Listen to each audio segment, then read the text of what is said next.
මොනවා? රජ කෙනෙකුට දර නමස්කාර කරනකොට සුවපත් වේවා කියනවා. මේ ඔබතුමා කවුද? මම තමයි අපේ රටේ මහරජතුමාගේ මහා සේනාධිපති. මහා සේනාධිපති. මං හිටියේ මහරජතුමා කියලා. මේ කොහේ යන ගමනක්ද? මං හිතන්නේ කිරියල දෙනවා. කිරියල දෙනා. ඒ මොකටද? ඔව්. ඒ කිරියල දෙනක් මොකටද? හොනේ දෙයියනේ. ඒ වගේ කෙනෙකුට පුළුවන් ද දරුවෙක් බලා ගන්න? කවුද ඔය පණිවිඩය කිව්වේ? අපේ මහරජතුමා. ඕක නම් කවමදාකවත් වෙන්න පුළුවන් දෙයක් නෙමෙයි. අර දරුවව බලා ගන්න මේ කිරිමවක් කියන්නේ නැති. කිරිමාව කිරියද එළදෙන නෙමෙයිද? හොනේ. රජතුමා පොළ තියෙන සේවකයන් හරිම හොඳයි.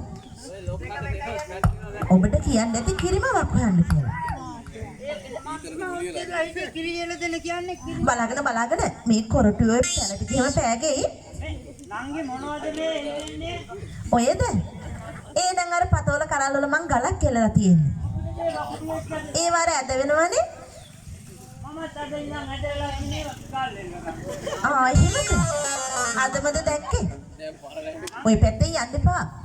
ඔය වට්ටක්ක ගෙඩි ටිකක් තියෙනවා බලාගෙන. බලාපන් දාර බේරිලා. ඔව් ඉතින් මගේ මහන්සිය තමයි. නංගි මෙවුවා මොරගොල්ලාකම වට්ටක්කද? ඔව් ඒව තමයි දාර බේරිලා තියෙන්නේ.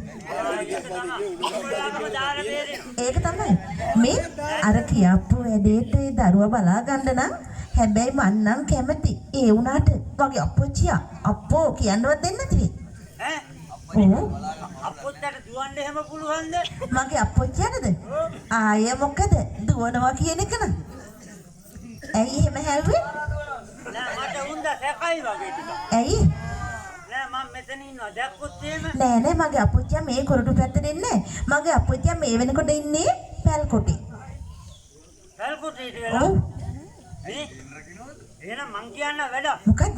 මං ගිහිල්ලා අප්පොච්චගෙන් අහන්න. යන්න ඉතින් අපේ පැල්කොටේට යන්න පාර දන්නේ මමනේ. මම පාර පෙන්නන්නම්. හැබැයි මෙහෙමයි. මාව මුණ ගැහුණා කියලා එහෙම කියනවා එහෙම නෙමෙයි ඔන්න. එහෙනම් ඉක්මනට එන්නකෝ.